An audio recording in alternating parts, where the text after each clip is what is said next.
Welcome to Old Testament in a Year. Day 57. Leviticus 21.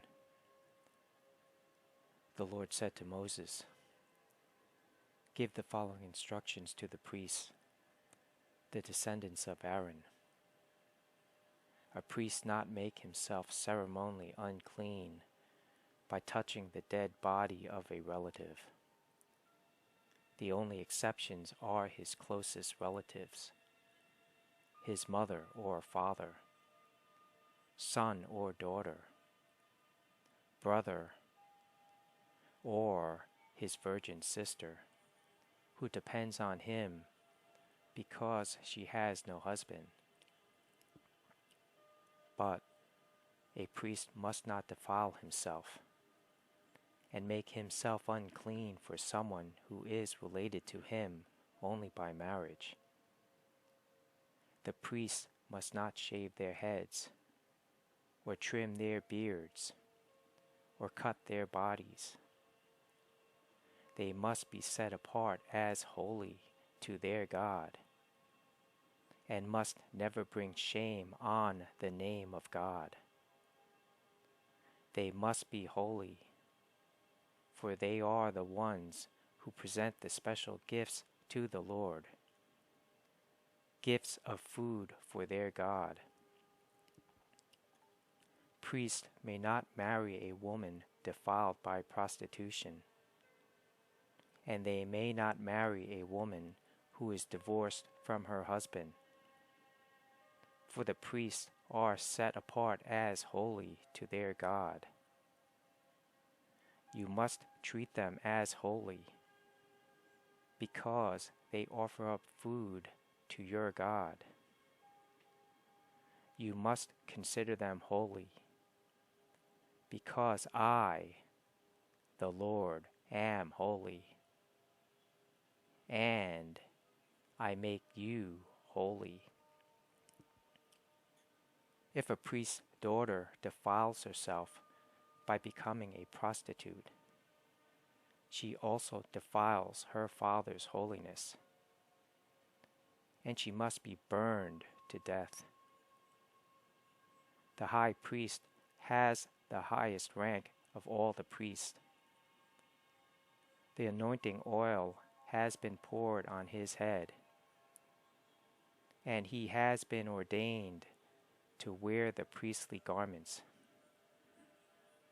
He must never leave his hair uncombed or tear his clothing. He must not defile himself by going near a dead body. He may not make himself ceremonially unclean, even for his father or mother. He must not defile the sanctuary of his God by leaving it to attend to a dead person, for he has been made holy by the anointing oil of his God. I am the Lord. The high priest may marry only a virgin. He may not marry a widow, a woman who is divorced, or a woman who has defiled herself by prostitution. She must be a virgin from his own clan, so that he will not dishonor his descendants among his clan. For I am the Lord, who makes him holy." Then the Lord said to Moses, "Give the following instructions to Aaron.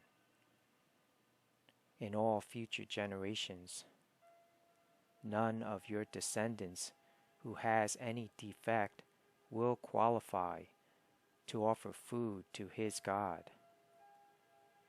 No one who has a defect qualifies, whether he is blind, lame, disfigured, deformed, or has a broken foot or arm.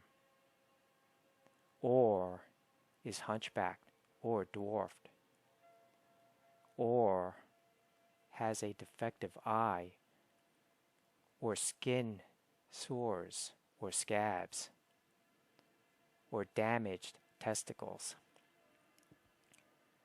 No descendant of Aaron who has a defect may approach the altar to present special gifts to the Lord. Since he has a defect, he may not approach the altar to offer food to his God. However, he may eat from the food offered to God, including the holy offerings and the most holy offerings. Yet, because of his physical defect, he may not enter the room behind the inner curtain or approach the altar, for this would defile my holy places. I am the Lord, who makes them holy. So, Moses gave these instructions to Aaron and his sons, and to all the Israelites. Leviticus 22. The Lord said to Moses, "Tell Aaron and his sons to be very careful with the sacred gifts that the Israelites set apart for me, so they do not bring shame on my holy name. I am the Lord. Give them the following instructions.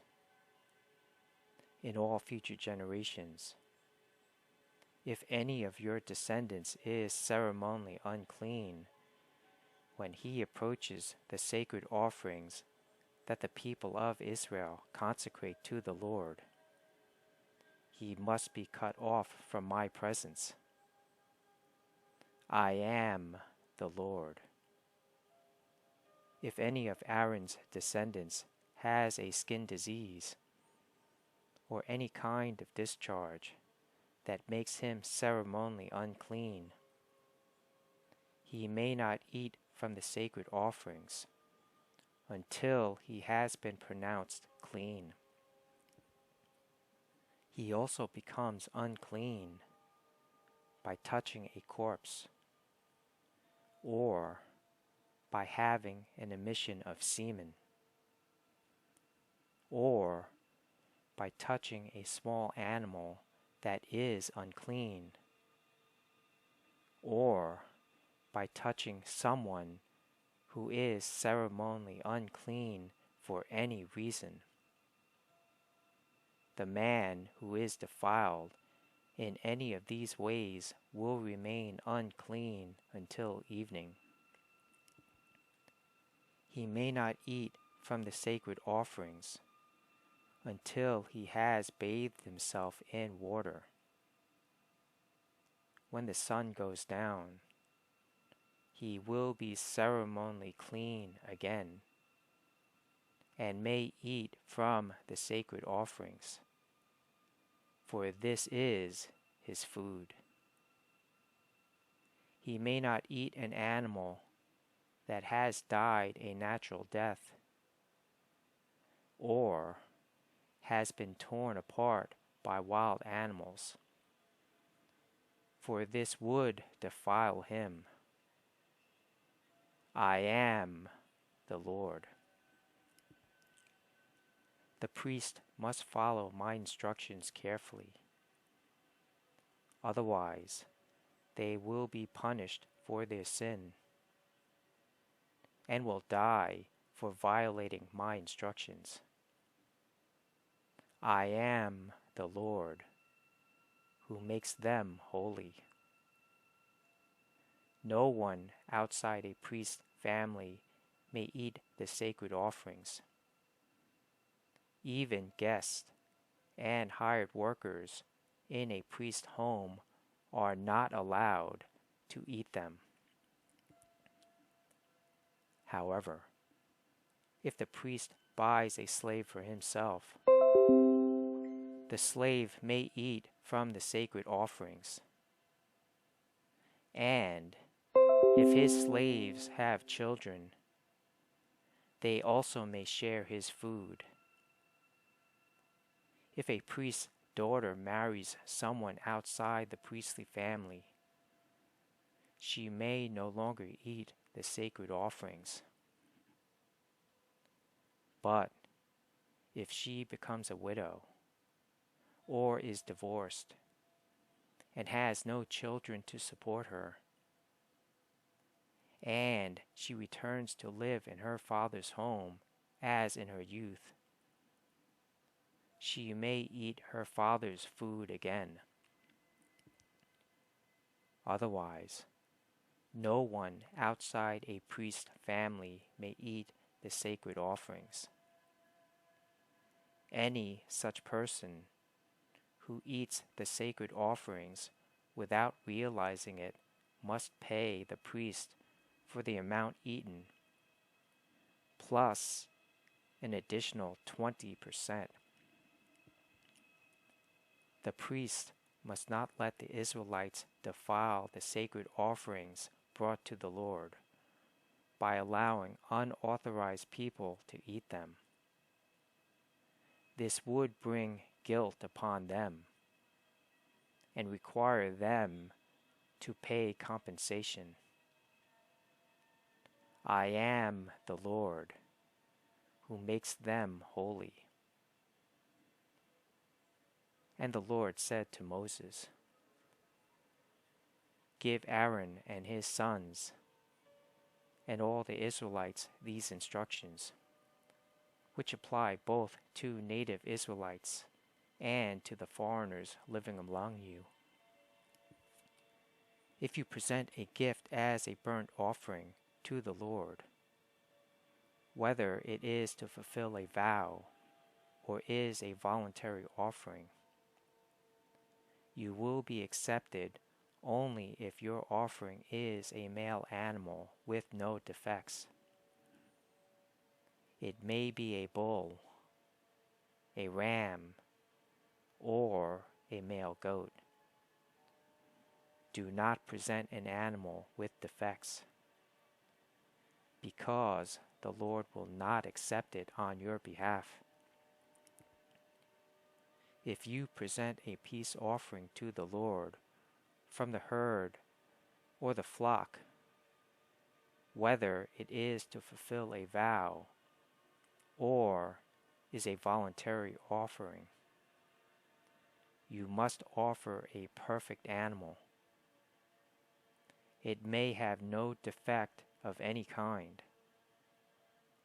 You must not offer an animal that is blind, crippled, or injured, or that has a wart, a skin sore, or scabs.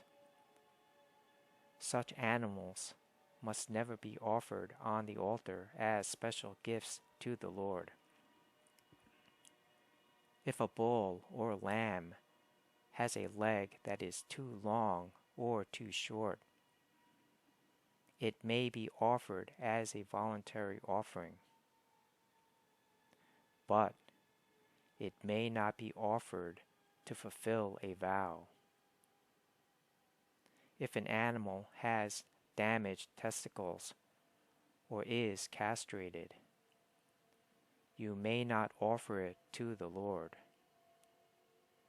You must never do this in your own land, and you must not accept such an animal from foreigners and then offer it as a sacrifice to your God. Such animals will not be accepted on your behalf, for they are mutilated or defective. And the Lord said to Moses, When a calf or lamb or goat is born, it must be left with its mother for 7 days. From the 8th day on, it will be acceptable as a special gift to the Lord.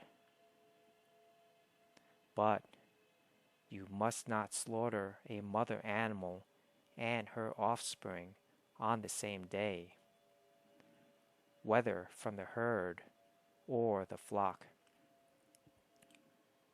When you bring a thanksgiving offering to the Lord, sacrifice it properly, so you will be accepted. Eat the entire sacrificial animal on the day it is presented. Do not leave any of it until the next morning. I am the Lord. You must faithfully keep all my commands by putting them into practice.